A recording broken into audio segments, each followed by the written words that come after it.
Hey guys, what's up? Welcome back to another epic episode of Make the Jump here from the BrickCityBlockade.com podcast network, the new look BrickCityBlockade.com podcast network.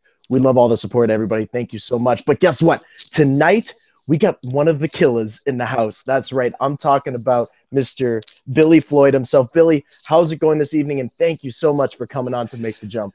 Oh, Robin, thank you for having me, man. I really appreciate it. Before we even get started, I got to let you know that your logo is amazing, bro. Like just looking at the design of it, it's super smooth, it's super clean, and I could see this branded everywhere. So I just had to get that out of the way because one of the first things that people see when they join something like this is the visual representation of the product. And the visual representation of the icon, the logo, everything is just super clean and super professional. So with that said, dude, thank you so much for having me on. I've heard amazing things about this. Everybody I spoke to speak very highly about you and your podcast and everything that you're building here. I really appreciate that. You know, it's one of those things visually, Billy, when it comes to the arts and everything, as not only as a cosplayer, the visual aspect of this community and getting to interact with people, but also music for you is a big thing as well.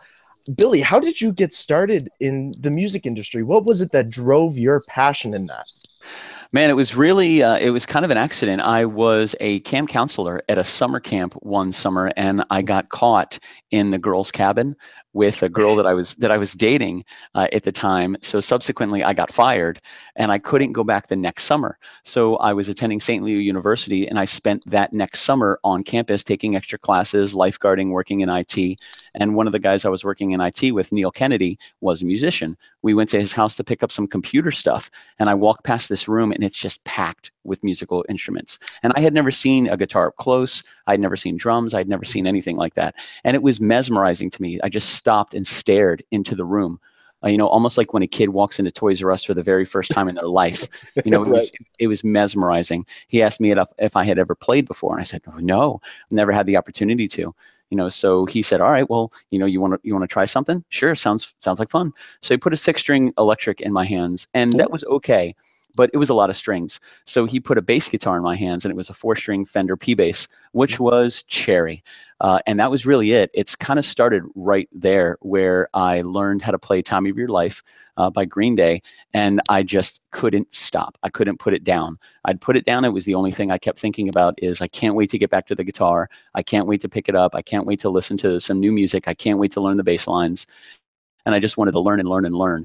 So I just started listening to the radio, and everything that was on the radio, I was just learning bass lines as much as I could, which then led me to work with other musicians. And we had our first band called Toaster 12 Mm-hmm. because we thought it would be a really good idea to take a kitchen appliance and just put a number after it. So it was kind of based on the idea of Matchbox 20. So we were Toaster 12. And it was really kind of interesting. We tried to brand it as much as possible. We just did. It was college. It was no big deal. We did little cover shows. I didn't know what I was doing. I played all by ear. But I found out that I just really fell in love with it. So I started growing and playing with different people and learning chord structures, learning progressions, learning scales, and just playing every day, all day long. So it kind of evolved from that into taking over my main passion, which was soccer for my whole life. Wow. When I started playing music, I started realizing, man, I've never spoken like this before. It's definitely a form of communication that you're able to speak and inspire people with music. And it doesn't necessarily even have to be lyrical based. So I started in Toaster 12 playing bass. I wanted to write and sing, which I didn't know if I could sing. I didn't know if I could write. I had no idea, but I wanted to be able to do that. And I felt like it would be a little easier if I picked up a 6-string acoustic guitar. So I bought one for $60 on eBay, which I still have. I recommend to all musicians, always keep your first guitar. Even if you don't play it, just keep it, just because never forget your roots. So I bought my first 6-string acoustic guitar. And shortly after that, I had gone through a bit of heartbreak. And that became an outlet, a comfortable venture for me to kind of put my emotions into. And it's really interesting to see. Now, this is the third time this has happened where music technically kind of saved my life. It kept me from a really sad, really depressing state in my mind because I had a way to express how I was feeling. And once you're able to get it off your chest and you can get it off your heart and you can put it on paper, you can kind of leave it there and you can let the paper bear the burden. You don't have to do it. So I realized that music can never break up with me. Music can never break my heart. It can never leave me. It can never lie to me. It can never hurt me, ever. So I built a really close relationship with music, and I've been able to use that as a kind of like as a vehicle to meet just amazing people. I toured for quite some time with a band called Migs out of Tampa, which had me on the road. And most everybody that gets involved in music, they all say the same thing. I can't wait to tour. I can't wait to be on a big bus. I can't wait to drive around all over the place. Nobody knows what they're really talking about unless you do it. Not everybody's made for the road. The road is a very, very tough place to live, especially when you're first getting started, you know, because there's that time on the bus when your iPad's dead, your iPhone's dead, you've read all your books, there's nothing to do, there's nothing to listen to, and you're sitting on a couch watching the window show you the world, and it's dead silence. So you're really left up with you and your own thoughts and who you are as a person. There's no Facebook, there's no Twitter, there's no drama. So it can be really dangerous to kind of get lost in your own mind. But if you can handle it and you can harness it, it's phenomenal writing material. So I realized that it was it was almost like therapy, you know, for me to write music. And then it introduced me to a brand new world of just amazing people and creativity. And it allowed me to kind of express and expand to new territories. So I just kind of grasped a hold of that, and I just never have put it down. And I've been involved in, I couldn't even tell you how many bands. I started playing in 1998, and so we're coming up on 20 years. Wow. So you've had your fair share of road experience. You've had your fair share of experience with music. And I think your message there, Billy, is so important, is that when you were down and you felt that you couldn't get out of that place, music was there for you. It is like the power couple relationship in many ways. And I think that's so important for people to realize that, you know what, there is that one thing that you can go to no matter what place you're in, and to just go into that place and feel safe and be part of who you truly are at that moment. Now, Billy, not only did you progress that way, but you even progressed into an area now musically where people can watch you on Facebook Live, and you can also do some work with the Commodore himself. That's right. I'm talking about the KitchenKillaz, one of my favorite go-tos. Billy, give us the rundown on who the KitchenKillaz are. You got it, my man. The KitchenKillaz kind of spawned from us just wanting to be able to harness social media. So I've been in the rat race for a long time when it comes to bands, booking venues, trying to tour, putting a band together with a trailer, $50,000 worth of equipment. You know, you're fighting with promoters, you're fighting with band owners, you're fighting with managers. And I wanted to get out of that rat race. Again, it's been almost 2 decades that I've just been in the same rat race over and over again. But I wanted to be able to utilize this amazing online just community that we have at our disposal. So the Commodore and I have, we've been friends for well over a decade. And so he had just recently moved to Orlando. He wanted to pursue music. I said, hey man, it sounds really great. I need a guitarist. He said, you got it. So he made one of the most amazing sacrifices. He left his job, he left his apartment, he left his family, he left his friends, he moved his whole life to Orlando. So we could push this without anything stopping us. So we started doing one song or a couple songs at a random place in the house, just because it would be funny. At a random day, we didn't know the day, we didn't know the time. It was just some random Tuesday. We're like, oh, let's do it from this room. So we did one from one from the cosplay room. We did another night from the band room, another night from the family room, another night from the kitchen. And the kitchen, it became kind of like this thing. We had over 20 viewers, which at the time was amazing. And it's still amazing to have that many viewers. So we decided we're just going to keep playing until we drop beneath 20 viewers. And as soon as we drop beneath 20 viewers, that'll be our last song. We played for 2.5 hours. We literally were doubling songs because we ran out of music. Wow. So we were like, okay, what is happening here? And we hit 500 views. And that was a ton because we had never done it before. We're like, oh, wow, 500 views. That's crazy. We still weren't the KitchenKillaz. It was just Billy, Floyd, and the Commodore. That's how we were kind of pushing it. So we played the next Friday. We did exactly the same thing. We did a live show. As soon as we fell beneath 20 viewers, we cut it. And again, we played for another 2 hours.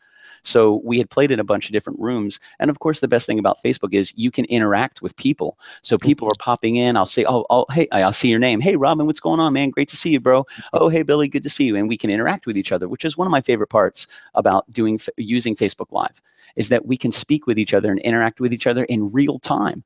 So it's not just me on a stage and you guys down in a crowd, and we can't really interact with each other. So it kind of broke that fourth wall, because not only are we interacting with people that are on on Facebook and on the social media platform, but we're also interacting with people that are physically at the show. So it kind of grew into this crazy animal. And people were asking, oh, hey, how'd you guys do this? You guys are killing it. That's awesome. One of my good friends, Tim Haggard from Polk County, actually was in the feed, and he said, man, you guys are killing it in the kitchen. You're like the KitchenKillaz. And I was like, okay, let me put that in my mind. That's really cool. Let me just hold on to that for a second. My friend Ian was in, and he was joking around with us. And he was like, man, would you come to my kitchen? And I said, yes. We'd love to come to your kitchen. If anybody would like us to come to your kitchen, just let us know. I was joking. I didn't know that. I had no idea any of this was going to happen. The next thing we know, it was just invitation, invitation, invitation, invitation. Come to our kitchen, come to our kitchen, come to our kitchen. We were like, wait a minute. Well, now we said we got to do it. We said we do it. So now we kind of have to do it. So what are we doing here? Right. So Jay and I spoke, and we came up with the idea. We're like, let's hold on to KitchenKillaz. How can we utilize the kitchen? How can we put this all together? Because nobody had ever done it before. This has never been done. There's no template. There's no, let me go online and look up how to build a kitchen band. It doesn't exist. So we wanted to try to involve not only live music, but we wanted to involve the live social media aspect, the live audience aspect, and we had to involve the kitchen as well. So again, my friend Ian kept asking, because he's kind of a joke. He's a joker. He kept asking, what's in the microwave? What's in the microwave? What's in the microwave? There was never anything in the microwave, but he just kept asking over and over and over again. So the next thing you know, I love to cook. So we offered, hey man, if you invite us to your kitchen, we'll even cook. We'll cook for you guys. It'll be fun. And people are like, wow, that's really crazy. Okay, cool. Come to our house. We'll have, you guys can play in the kitchen and we can cook and we can stream it on Facebook. And I'm like, okay, well, we can't cook and play at the same time. So how do we do this? So I was like, okay, let's see what we can do here. We'll feature the host. We'll feature the kitchen. If you want to cook, by all means, sometimes people have like a personal recipe that they want to share with their friends and family that come over. Sometimes they just want to take the night off and they want to chill. So they may have a friend that can cook for them. If they don't have that, we have people at our disposal. Our very good friend, Dennis Cutter, has come with us several times. He'll actually be at the house this Friday. And he's the mad magician himself, and just a phenomenal cook. So we started to just kind of joke around about going to people's kitchens. And the next thing you know, we're booked through August, we're booked through September, we're booked through October, November, December, January, February. We're booking into March of 2018. Wow. And it's really interesting to see this because it kind of came out of nowhere. So there wasn't like a diabolical overall mastermind plan to say, hey, let's create this specific thing that doesn't exist and see if it can succeed. It kind of evolved into what it's become, and we're just holding on for the ride. And that's really it. Like we're just making sure we stay true to our word. So anytime we come, for example, Robin, if you invited us to your house, we would specifically gear the set list to you. We'd reach out and say, hey, Robin, this is kind of what we do. We stream everything live on Facebook. We feature you, the kitchen, the food. We feature your family and your friends, however you guys want to work that out. If you don't want to cook, we can bring somebody, and send us a list of 3 to 5 songs that you would like us to cover. And we pick one and we learn that song. We don't tell you what it is. We just debut it the night of. So every single set list is different. Every kitchen is different. Every meal is different. Every show is different. But we wanted to be able to promote Friday shows. So how do we do that? So we came up with what we call our one and done. So we do a one and done on Monday at 7:05, a one and done on Wednesday at 7:05, and then we have a show every Friday night from 9:05 to 10:05.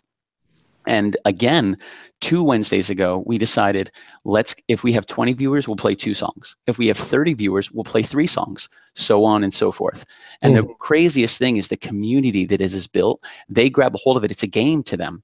So Garrett and Sage and Deanna and Allison from Hanging with Web Show, Bree Cosplay, Katrina Toxica from Geek Unique Cosplay, like all of these amazing people. Brian was such a huge contribution to the idea and to the overall theme and the concept. So it became a game to everybody. Let's see how long we can keep them online. Let's see how many songs we can get them to play. So the next thing you know, everybody is sharing. So they're sharing and they're sharing and they're sharing. And I've always told people that if you offer the right vehicle, people will help. You just need to give them the opportunity to help you, and they will do it, especially if they believe in what you're doing. And that's what we try to do, is we try to offer the vehicle to people that wanted to help. People would reach out, hey, how can we help? How can we help? Well, in this day and age, the best way to help is, likes and shares. It's about building that community, getting that social media aspect out there. That's why we encourage everybody that comes into our feed to put up your links, put up the Facebook links for your cosplay, for your podcast, for your passion, because that's what it's all about, is building this community, helping each other out. Garrett from Hanging with Web Show and I are on the exact same page. The best way to make it is together. And if we build a creative community where we support each other and we share each other's work, you will gradually see the leaders of the pack kind of take over, and they'll start to work really, really closely together, which is exactly what's kind of happening, working with Brian, working with Hanging with Web Show, working with Charles Watson from Florida Con Artists, working with Brie Cosplay, working with Geek Unique Cosplay, working with all these conventions has really enabled us to kind of bridge the gap. So not only are we featuring music, but we're also featuring food. We're also featuring cooking. We're also featuring the community. And in this day and age, you can't just have one thing about you. It's not enough. People aren't interested in that anymore. If you're a musician, that's great. But look at Jared Leto. He's a musician. He's an actor, phenomenal actor. He's a social media, he's a social media icon. He has these passions and pursuits that he pushes as well, which build your overall image. So KitchenKillaz kind of came from Jay and I just messing around and making promises that we didn't really know were even going to be requested. When we said, yeah, we'll come to all the kitchens, next thing you know, we've been invited to 4 different states and 2 different countries. So now it's just like, okay, what is happening? How do we manage this? What do we do? And a big part of that is branding. So I spoke with Anthony Hernandez from 8-Bit Fusion, and he is a phenomenal logo creator. So I was kind of talking to him about it just to kind of pick his brain and get his ideas. And the next thing you know, he says, hey, here's a rough draft of the logo that I came up with. And it's the logo that we use currently. So as soon as he sent that to me, I was like, whoa. I'm like, okay, it's clean, it's simple, it's easy to understand. It involves the K and the K from KitchenKillaz. It has a machine head and the guitar neck, which represents the music. And it's a small, easy logo to understand. Eventually, we want to get to the point where we can take away the words and we don't need it to say KitchenKillaz. Hopefully, people will be able to look at that logo and know exactly who it is, like the Nike swoosh or the Apple logo. You don't need words anymore. For those logos, it's so well known that people can just look at it and they can tell you that's Nike, that's Apple. So that's one of the things that we knew was very, very, very important, was branding it properly, to be able to make it clean and beautiful and easy to understand and easily digested. So it kind of came out of nowhere, to answer your question, Robin. It was not planned. We just held on. We held on and we just kept reaching out and building the community and bridging the gaps everywhere. The best thing about KitchenKillaz is there's no rules. We don't have any rules whatsoever. So we just have a good time. That's it. It's all about having fun. And for that hour, you can put all your stress aside. You can put all your worry aside. You can put all that stuff that occupies your mind aside and just party with us for an hour on Friday night. And then that's it. Let go of your worry. That's the whole idea. Just have fun. And having fun is exactly what the community is all about. Our line here at the Podcast Network has always been, Billy, unity is community. It is what drives the conversation forward. It is what keeps people coming back, wanting more. And again, kind of like Star Wars, it's a little bit of escapism too. We're able to go to a place where we can enjoy ourselves, interact with people, and have a lot of fun along the way. Now, not only do you have KitchenKillaz, and not only do you have this awesome musical story that you follow, Billy, but you also dabbled in some cosplaying as well. And I saw some of those great pictures. Let me just say, Brian Wentzloff sent me some great pictures of you in some cosplay. How did you get into that? I know music is one thing, but I feel like cosplaying is like a whole other realm of just excitement. It really is. And it was something that wasn't necessarily planned. A good friend of mine, Jay Ralph, who is a musician that I knew for quite some time, had reached out to me and said, hey, I have this table at Spooky Empire. And I was like, okay, what's a table and what's a Spooky Empire? And what are these things? I don't know what this is. And he's like, oh, I'm going to be in Orlando. He's from Tampa. I'm going to be in Orlando. I have a table at a convention where I'm selling my book. I thought it would be cool if you joined me at the table and maybe bring your guitar or something, bring some CDs. Okay, cool. I don't even know what I'm getting myself into, but you know what? It sounds like fun. 9 times out of 10, Robin, when I say yes to something, I'm not only and not only am I not prepared, I have no idea what I'm getting into, but it's awesome. It's extremely exciting. So I was like, you know what, Jay, sign me up. Let's do it. And I had no idea what I was doing. So I show up to Spooky Empire, which for those of you who don't know, it's a Halloween convention in Orlando. And that's exactly what it is. It's horror. It's spooky. It's all of your essential, terrifying characters that have existed in cinematic history. And it's based on all of that. So it's a Halloween themed convention. So here I am, a love song writer with my acoustic blue guitar and some acoustic songs about heartbreak. And I don't feel like I belong there at all. Right across the hall from me is a table where a makeup artist is literally turning this dude into a flesh oozing zombie. And I'm thinking, man, this is really interesting. I'm not necessarily sure I belong here, but I'll keep doing what I do. I just had my guitar and a couple CDs. That's all I had. But I had a great time. I was like, man, this is a lot of fun. I got to see stuff that I had never been introduced to. I had never seen it before. I didn't know what cosplay was at that time. Again, that went really well. So Jay invited me to SuperCon. And I was like, okay, let's go to SuperCon in Miami. So 2012, we go to SuperCon. Again, I didn't really know what to do. I had my guitar, I had some CDs, and I never knew that conventions were that big. I had no idea that I would be in a convention hall with 80,000 people. And trying to play acoustic music to somebody across the table when there's 80,000 people in a convention hall is impossible. So I was inviting people behind the table to just sit down with me so I could play the music. And the one thing I realized is that no matter who is at a convention, even though I'm not drawing any comics, I'm not creating any visual characters, I'm not a painter, I'm not any kind of pencil or crayon or color artist at all, everybody loves music. Everybody. So it was really interesting to see kind of how it evolved. In 2013, I went back again. And this time I was ready to rock and roll. So I got grid racks, I had merchandise, I had a tablecloth, I had my pedal board that I brought, all new albums were made, a guitar that I auctioned off, or that I raffled off every year to get people to start playing music, kind of like to kick them off onto their first, musical venture with a guitar, trying to build that community. So I realized I need to take advantage of this table space. What else can I do? And in doing that, I started meeting all of these people, and I started learning what cosplay was all about. And it was really interesting because I was never a cosplayer. I didn't even know what that was. Right. So the next thing I know, I meet a man named Charles Watson. And Charles Watson works with a company called Florida Con Artists. So he's an IT guy, I'm an IT guy, and we kind of hit it off right away. We kind of just became friends, and we had some mutual friends that were involved in the cosplay realm that were working with Florida Con Artists. And one of them reached out to me and they said, hey, we're putting together an Avengers group. I said, okay. And they said, would you be our Hawkeye? Yeah, sounds like fun. And they're like, nice. You said yes right away. I'm like, yeah, of course. They're like, have you ever done this before? I'm like, nope. And they're like, do you want to try it? I'm like, absolutely. So the next thing I know, I was cosplaying Hawkeye. I was like, okay, this is fun. And then the next thing I know, I was asked to cosplay Constantine, John Constantine, who's one of my favorite Vertigo characters of all time. I was like, man, that'll be awesome. I love to cosplay Constantine. So that introduced me to a brand new realm of community. That's where I met Hanging with Web Show. That's where I got introduced to Florida Con Artists. That's where I met Dennis Cutter and Tara Dunn and Jim Dunn, who have become such great friends. That's where I met Anthony Hernandez and Brian, the great Lasagna, who's a Bryland Imagery out of South Florida. So I started realizing there was this amazingly passionate community that was based in this thing called cosplay. And I had no idea what that meant. So I started researching it. And it's based on the two words costume play.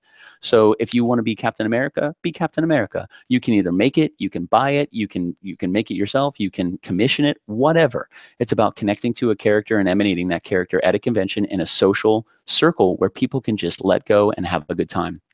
And I started realizing this is a whole new realm of expression.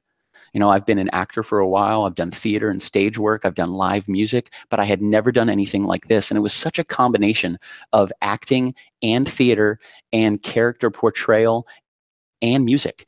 And I'd never done it before. And I was able to kind of like cultivate and bring all of these aspects of entertainment together to see what we can do. And then I could invest my heart and soul into a passionate character.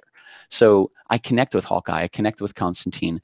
Johnny Cage is another character that I cosplay. Indiana Jones I cosplay. I'm a huge Star Wars fan. So I wanted to build my own Jedi.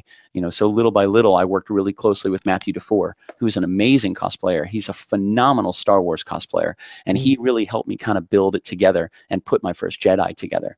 So little by little, I just started kind of like enveloping and investing into these individual characters. My latest one that I just debuted at Holiday Matsuri was Homecoming Spider-Man.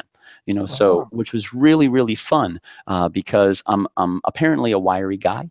Like Spider-Man, I have a very similar kind of like attitude toward life and people like Spider-Man does, where he's kind of like a smart aleck, but he's also serious. He's emotionally invested. He wants to help people, but he's still struggling. And I think a lot of people can connect to that. I think all of us can kind of connect to that. We want to help as much as possible, but also there's those speed bumps that come in life that we just have to get past. And that's when we look to our friends and family in that community to help us get past them, because one day they're going to need our help. And we're all kind of there for each other. And I realized what a great community to be a part of. So I just looked at all of these cosplayers and I saw their passion and what they were doing, creating this. Oh, I'm debuting this. I'm working on this, some foam work and some material work and sewing work and painting work. And I started to realize this is just an amazing source of creativity and passion and community and unity. And I want to be a part of this.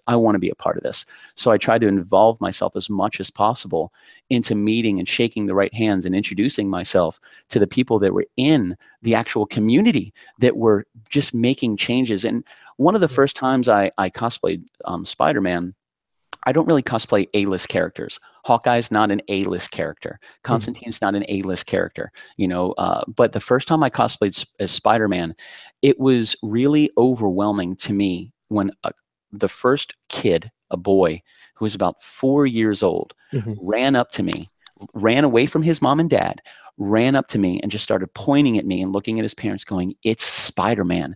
It's Spider-Man. You're my favorite Spider-Man. Spider-Man, I love you, Spider-Man." And I realized real quick, I was not Billy Floyd to him. To him, I was Spider-Man. And like, here is his hero in physical form standing right in front of him.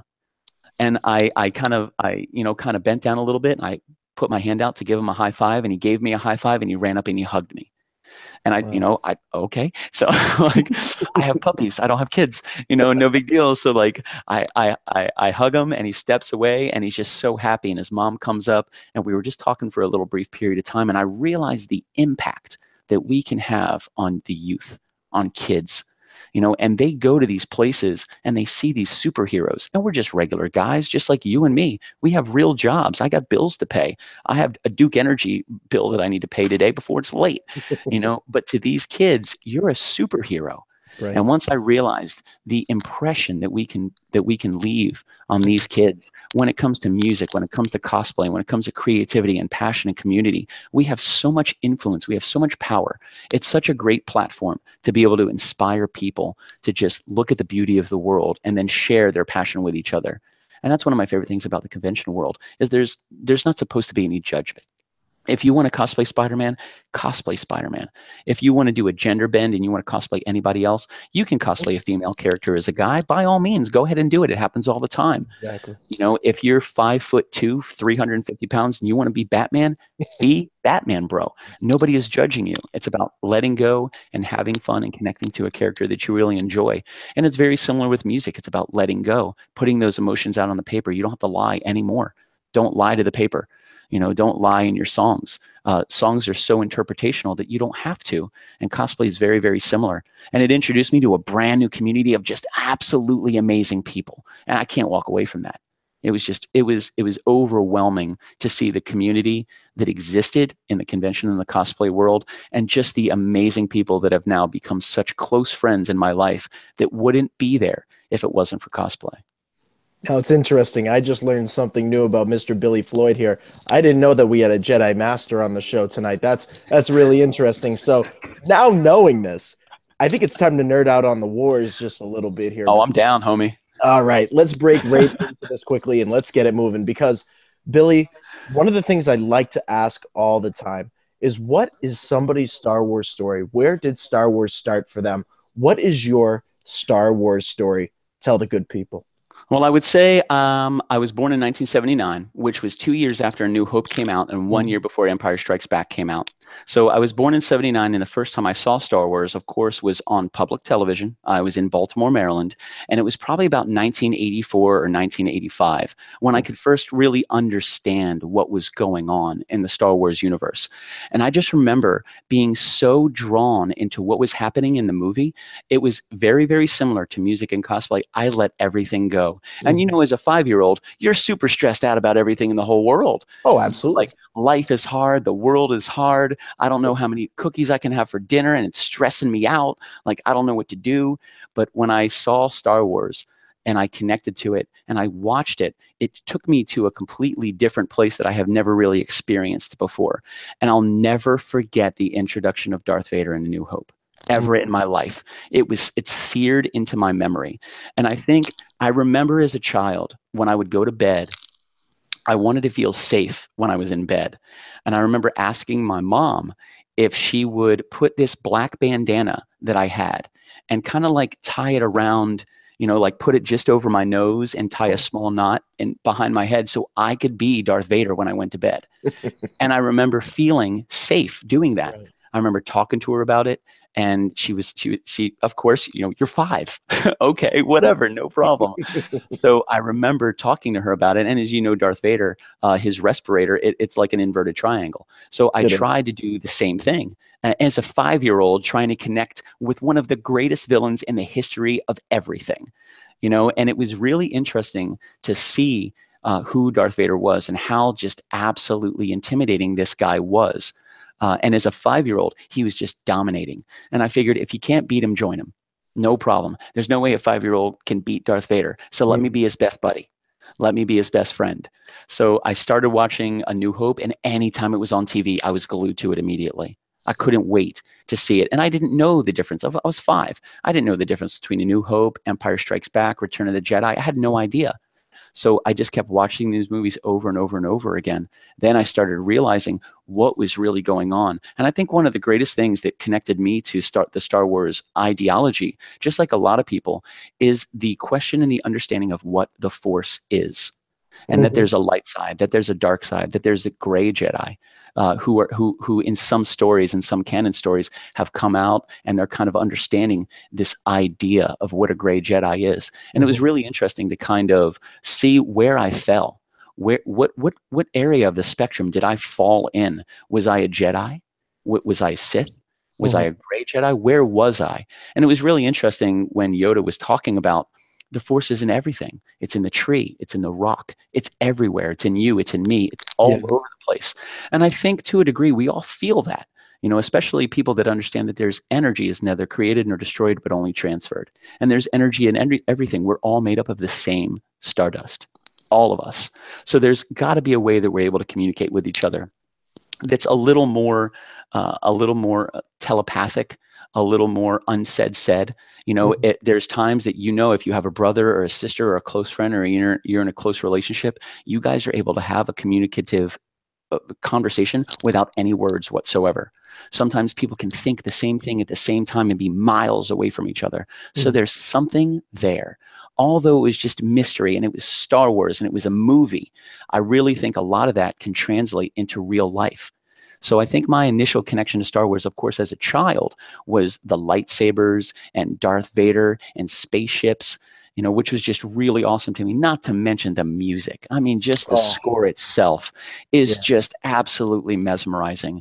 So when Phantom Menace came out in 99, I was so excited because that was the first time I would be able to see a Star Wars movie in the theater as an adult that could understand and connect with what's actually going on. And I know there's a lot of hate against the prequels, but there's a lot of great writing. There's a lot of great parts of the prequels that make them excellent movies on their own. I was always a Darth Vader fan. The first time I saw Darth Maul, it was it. I was like, this is my dude. Like, this guy is absolutely amazing. So I just started gobbling up every ounce of information that I could read, that I can understand, that I can watch, that I can listen to about who Darth Maul was, where he came from, how he was, you know, brought up to be this just incredible Sith assassin. So I think a big part of it was not only as a child connecting to the magic of Star Wars, but then as I started growing up and started realizing that these are ideologies that translate perfectly to the real world. They're perfectly. And it's incredible to see how life imitates art, imitates life. So here's a movie like Star Wars that has these great ideas of what technology could offer us in the future. And here we have kids that were born in the 70s and the 80s that are now 20, 25, 30, 35, 40 years old in their prospective science fields that are bringing these ideas that were invented years and years ago that was just crazy future stuff to real life. They're really doing it. And it's based on this idea that George Lucas came up with in this crazy world that George Lucas came up with, which he shopped and he shopped and he shopped and nobody wanted it. And when it popped, and it changed his whole life and it changed the face of the planet. And it's amazing to see what one person can do with an idea. Absolutely amazing. And since then, I've just been a fan. I love the ideology behind it. I love the character building behind it. And I was really excited for when The Force Awakens came out. I was absolutely stoked for that. Revenge of the Sith was my favorite of the prequels. That showed Anakin Skywalker at his absolutely most powerful. He was just absolutely powerful. And then, of course, Obi-Wan Kenobi owned him because he's Obi-Wan Kenobi. And it was incredible to see Revenge of the Sith. And it was awesome to see not necessarily awesome, but it was emotional to see the downfall of Anakin Skywalker, the chosen one that was supposed to bring balance. And he was the one who actually brought balance. The Sith existed in what? Twos, always one pair, a master and an apprentice. And that is it. So when Darth Vader was done, everybody ran. The Jedi were dead. Who were left? Obi-Wan ran away, Yoda ran away, 2 Jedi, 2 Sith. So he actually did bring balance to the Force. As much as everybody wants to say, yeah, but he did it the wrong way. Yes, but you're talking balance, and that's exactly what happened. So it was really interesting to see like this dramatic saga of Anakin Skywalker, and then to watch Luke and to watch his dramatic story just from being a farm boy on Tatooine to being able to defeat the strongest Sith that ever existed. To watch him come and fulfill that full spectrum was just really interesting to watch the saga of this man's life, to see where he came from and where he wound up. And it's incredible because I think we all kind of hope for that same story. We all kind of hope for that, not necessarily rags to riches, but yeah, I'm just a kid going to school. I play some sports, but one day we all want to be something. And everybody defines what that something is. But in this case, it was literally a kid who didn't want to be on the farm anymore, who wanted to join the rebellion. He wanted to be a part of it. He wanted to defend his friends, and he wanted to vend it from the Empire. That's what he wanted to do. And his drive and his passion pushed him all the way to him then being introduced to Obi-Wan Kenobi, understanding what the Force is, and training and training and training. And to watch somebody grab a hold of something they're so passionate about, and it's able to change their entire ideology and character as a person to be this hero. And to a degree, we all have an opportunity to be a hero. All of us do. We're faced with those things in life where you have to make a decision really, really quickly. And it's those heroic choices that we're all given at some time in our life. And sometimes people lean back and they say, okay, what would this person do? How should I react to this? Should I help when I can help? Is it best to be quiet right now? What do I do? So I think a lot of the philosophy behind being a Jedi, behind being Sith, behind the Force and the idea behind it, especially Yoda, is so peaceful. And it was really crazy because in Attack of the Clones was the first time we saw Yoda fight. And it was amazing because here comes Yoda with his walking cane, walking slowly because the dude is almost 900 years old. Here's Count Dooku, who was a Jedi master, who is just an absolute master of the dark arts. And here comes Yoda walking out super slow with his cane, and nobody knows what's going on. Yoda has a lightsaber the size of Dooku's leg, maybe. And then all of a sudden, Yoda just explodes with this energy, and he is just losing it. And it was incredible to see such a peaceful guy, such a little tiny ball of amazing positive energy, be able to defend what he believed in from one of the greatest Jedi masters that turned to the dark side. And it was really interesting to see that dichotomy between Yoda, where he could be peaceful, and that's what he wants. He just wants to be nice and peaceful and loving. But If you push him, you're going to get the Yoda that everybody knows. This is Yoda. This is why you don't mess with Yoda. Yes, right. Yoda's only 3 feet tall, but he will own you and everybody that you've ever known. And he doesn't necessarily want to do that. He right. wants peace. He wants understanding. And one of the things he says to Anakin is you have to train yourself to let go of everything you've ever loved, which is really interesting. And I try to take that into my personal life because we never know when the things that we love are going to be taken away. We can't control it. So many things are out of our control. So it's best, and I try to understand that and practice that myself, to train myself to let go of everything that I loved. You know, and it's unfortunate, but it's the way of life. Relationships don't last forever. Bands don't last forever. Jobs don't last forever. We are aging carbon-based life forms. Moms and dads don't last forever. Grandmas and granddads don't last forever. And what do they say? Don't mourn their death, but celebrate their transformation into the Force. And I think that's really important here because, again, energy is neither created nor destroyed. It's only transferred. So when somebody that you love, when you lose somebody, that person necessarily, their physical vessel is gone, but their ideas, what they instilled in you, the hopes and the dreams that they shared with you, they will live through you forever, forever. And I think that's really interesting to kind of see that transition happen from this Star Wars philosophy, which again, completely made up, absolutely 100% fabricated by George Lucas, but it became this philosophical animal that was able to explain and lay out a phenomenal understanding of life for generations of people, generations of people. I mean, we're going back, what are we, 40 years now since 1977? So Star Wars has been around for 40 years. And it's incredible to see the inspiration that it's had and the impact that it's had on the world. I walk out of this knowing that I have a Revenge of the Sith brother on the other side, which is huge because that was my Star Wars movie, walking into the theater, seeing that duel between Obi-Wan and Anakin. That was just the cherry on top for a lot of Star Wars fans. Billy, it's been such an awesome conversation. However, there's one part of the podcast network that we always like to do after we nerd out on some Star Wars. It's a little thing we'd like to call plug time here at the podcast network. Mr. Billy Floyd, where can the good people find you on social media? Well, there's 2 places to do it. You can Google Billy Floyd. I'm the most popular Billy Floyd in the world. However, there is one other kite surfer. His name is Billy Floyd. He has one leg. I got mad respect for that dude. So you can Google Billy Floyd. You can also look up KitchenKillaz. If you go to Facebook, you can check out Billy Floyd Music or facebook.com/KitchenKillaz. If you go to billyfloyd.com, all my music is up there for free. I've always given my music away for free. It's free to download. It's free to stream. With KitchenKillaz, we're actually planning our first album release for the May 2018 season. So we're looking at a release at MegaCon Orlando, which is really, really interesting to kind of see how that moves forward.